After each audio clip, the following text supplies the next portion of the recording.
Nah, ini yang perlu kita sampaikan. Mudah-mudahan manfaat untuk kita semua. Kalau ada yang punya pertanyaan, falyatafaddal. Silakan. Sebelum kita akhiri, sebentar lagi masuk Jumat. Silakan. Ada yang ingin menyampaikan sesuatu? Silakan. Tolong diberikan mic-nya. Assalamualaikum warahmatullahi wabarakatuh. Waalaikumsalam warahmatullahi wabarakatuh. Langsung saja Habib, kaitan dengan pembahasan ilmu yang tadi alhamdulillah luar biasa. Cuman ada sekarang itu yang sedang ramai dibicarakan adalah dengan semakin mudahnya teknologi, berkembangnya teknologi, semakin mudah juga orang mendapatkan pemahaman agama yang walaupun melalui media internet dan lain seterusnya. Pertanyaannya adalah, tadi Habib menyampaikan ilmu yu'ta wala ya'ti, gitu ya. Artinya harus ada upaya. Tetapi dengan muncul seperti itu, ini termasuk upaya apa tidak ketika kita masuk ngedownload atau mencari situs-situs itu? Ya. Itu termasuk dengan yu'ta yang menggugurkan kewajiban kita dengan ta'alum itu ataukah tidak? Yang kedua, di dalam Qami At-Tughyan Syekh Nawawi Tanahra Al-Bantani beliau menyampaikan bahwa sistem tolab ilmu itu ada kasbi wa wahbi gitu ya. Nah, kaitan dengan wahbi ini, laduni salah satunya mungkin seperti itu. Nah, itu apa bisa kita jadikan sebagai referensi dan acuan dalam bukan hukum barangkali, tetapi dalam hal-hal yang lain gitu. Itu dua hal pertanyaan. Ya, dan saya juga minkum ya Habib tadi untuk mengikuti kajian ini kayaknya saya baru sekarang, tapi secara lembaga tadi Habib Hasan sudah menyampaikan. Saya Ahmad Maksudi, MUI Kabupaten Bogor dan juga Kecamatan Megamendung. Ini silaturahim dan ziarah sama Habib. Barakallahu fiik. Terima kasih Habib. Assalamualaikum warahmatullahi wabarakatuh. Waalaikumsalam warahmatullahi wabarakatuh. Terima kasih banyak kepada kiai kita, Ustadz ajangan kita, jazakallah khair. Ini pertanyaan yang sangat bagus sekali untuk kita semua.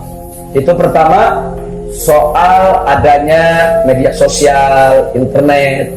Saya ingin ingatkan kepada semua jamaah, ya, Google, internet, medsos dan lain sebagainya adalah sumber informasi, tapi bukan sumber ilmu. Beda antara informasi dengan ilmu. Apa bedanya? Dalam tahapan informasi, kita bisa mengakses informasi sebanyak-banyaknya. Nah, tapi untuk memahami informasi tersebut, itu perlu tuntunan guru. Nah, begitu dia dapat tuntunan guru dan dia paham, itu disebut ilmu. Informasi boleh banyak. Banyak orang punya informasi, profesor, doktor, informasinya banyak, tapi dia nggak punya ilmu. Nah, ini kadang-kadang makanya jangan kaget kalau kita dapat orang pinter keblinger. Nah, kan ada sekarang, dia profesor, doktor, dia pinter, informasinya banyak, pokoknya udah tanya sejarah tahu, tafsir tahu, ini tahu, tapi dia nggak paham. Nah, artinya dia punya informasi, dia punya maklumat. Kalau dalam bahasa Arabnya dia punya maklumat, tapi dia nggak punya ilmu. Nah, makanya itulah yang dimaksud oleh Imam Syafi'i, al-ilmu nurun. Ilmu itu cahaya. Jadi ilmu itu bukan sekedar maklumat, tapi maklumat wal faham, maklumat dan pemahaman. Nah, jadi ini yang perlu kita ingatkan. Jadi ya silakan Anda boleh jadikan internet itu sebagai sumber informasi, tapi jangan sekali-kali menjadikannya sebagai sumber ilmu. Kalau mau jadikan sebagai sumber ilmu, Anda mesti punya guru.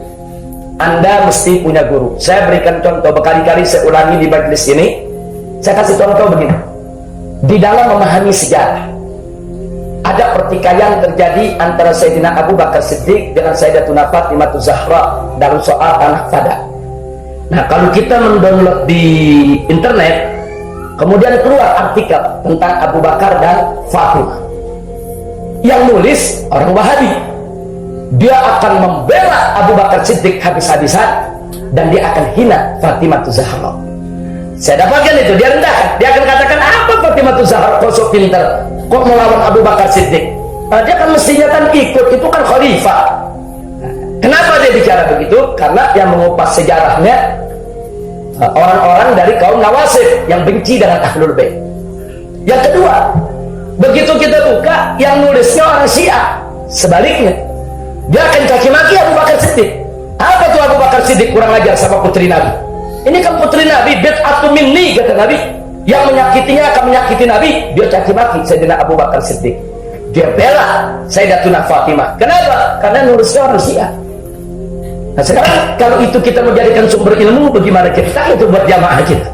Nah kan mereka udah bisa bedain. Nah, ternyata yang ini pemikiran Wahabi, yang ini pemikiran Syiah. Tapi kalau kita baca pemikirannya Ahlus Sunnah, Sayyidina Abu Bakar dan Sayyidatuna Fatimah Zahra dicintai, dimuliakan. Sayyidina Abu Bakar punya pendapat ada dalilnya, Siti Fatimah punya pendapat ada dalilnya. Mereka berbeda pendapat. Ini masalah ijtihadiyah. Masalah ijtihad, yang benar dapat pahala 2, yang salah dapat pahala 1. Enggak ada yang bisa disalahkan dan dihina. Nah, siapa yang benar di antara Sayyidina Abu Bakar dan Sayyidatuna Fatimah? Wallahu a'lam. Hanya Allah yang tahu apa hak kita untuk merendahkan salah satunya. Itu versi Ahlus Sunnah. Nah, sekarang bagaimana kalau sejarah itu ditulis tanpa keterangan? Bagaimana umat memahaminya itu sejarah? Jangan-jangan ada suudzon sama Sayyidina Abu Bakar, jangan-jangan ada suudzon sama Siti Fatimah, jangan-jangan suudzon kedua-duanya kayak orang liberal. Orang liberal dua-duanya. Nah, tuh lihat tuh, sahabat nggak bener kan, pada ribut kan? Nah, karena orang liberal begitu, saudara. Nah, ini bagaimana umat bisa memahami itu? Nah, informasi dia sudah dapat, tapi paham belum? Informasi dia dapat, tapi ilmu belum. Nah, begitu dia dapat ilmu yang benar, oh ini begini penjelasannya, dia paham, itu dia sudah dapat ilmu. Jadi ilmu nggak bisa diambil dari Google. Ilmu nggak bisa, nggak ada tuh Syekh Google jadi mu'allim, nggak ada, sudah. Nah, jadi jangan belajar sama Syekh Google. Belajar sama ajengan, belajar sama kiai, belajar sama habaib yang istiqamah di jalan Allah. Baik, yang terakhir yaitu tentang ilmu kasbin dan ilmu wahbin. Ilmu kasbin itu ilmu yang kita cari. Ya sekarang nih kita duduk, kita belajar, kita dengerin, ini namanya ilmu yang kasab, bil kasab, kita bisa dapat dengan belajar. Kalau ilmu wahbin itu ilmu anugerah Allah. Nah, ini ilmu ada, sepakat semua ulama. Semua ulama sepakat bahwa ilmu wahab itu disebut ilmu ladun. Ilmu yang datang dari sisi Allah. Itu ada. Buat siapa? Buat orang yang beriman dan bertakwa kepada Allah serta dekat kepada Allah. Nah, jangan tiba-tiba ada anak muda udahlah sama di kamar aja mau dapat ilmu ladun. Nah, sekarang sholatnya enggak, puasanya enggak, dari mana ilmu ladun mau datang dia? Ilmu ladun enggak datang begitu saja. Ilmu ladun itu datang dari istiqamah. Makanya para ulama sufi mengatakan, yaitu kun taliban al-istiqamah fala takun taliban al-karamah fa innal karamata ta'ti bil istiqamah. Yaitu jadilah kamu orang yang menuntut istiqamah, jangan kau jadi yang mencari karamah. Ilmu ladun kan termasuk karamah. Kau jangan cari karamah, tapi cari istiqamah, sebab karamah akan datang bersama istiqamah. Nah, jadi nggak ada tuh karamah datang begitu aja, nggak ada. Nah, jadi sekarang kalau tahap kita masih ilmu syar'i ini, ilmu syariat, udah jangan mikir yang tinggi-tinggi nanti kita udah dapat ilmu ladun. Nah, jadi jangan dipikir, aneh kita pikirin dapat ilmu ladun nggak dapat, jadi pada senyawa menjadi gila Anda. Anak-anak muda aja dah. Nah, jadi betul Pak Kiai, ilmu itu ada, ulama-ulama kita umumnya dapat. Ilmu ladun itu beraneka ragam. Ada dapat ilmu begitu saja, nggak belajar kalau dia bisa. Tapi ada juga ilmu ladun, dia belajar seminggu, paham. Orang lain 2 tahun belum paham-paham. Nah, itu termasuk karamah yang Allah berikan. Orang lain setahun nggak paham, dia belajar sehari ngerti. Nah, itu juga termasuk laduni. Jadi laduni itu memang ada ilmu yang Allah berikan begitu saja, minhatun ilahiyah, tapi tetap pintunya adalah istiqamah. Nah, istiqamah artinya beriman, bertakwa kepada Allah secara konsisten, laksanakan segala perintah Allah. Insya Allah. Terima kasih atas segala kehadiran semua, dan mari kita laksanakan yaitu salat sebagaimana biasa. Shallu 'alan nabi.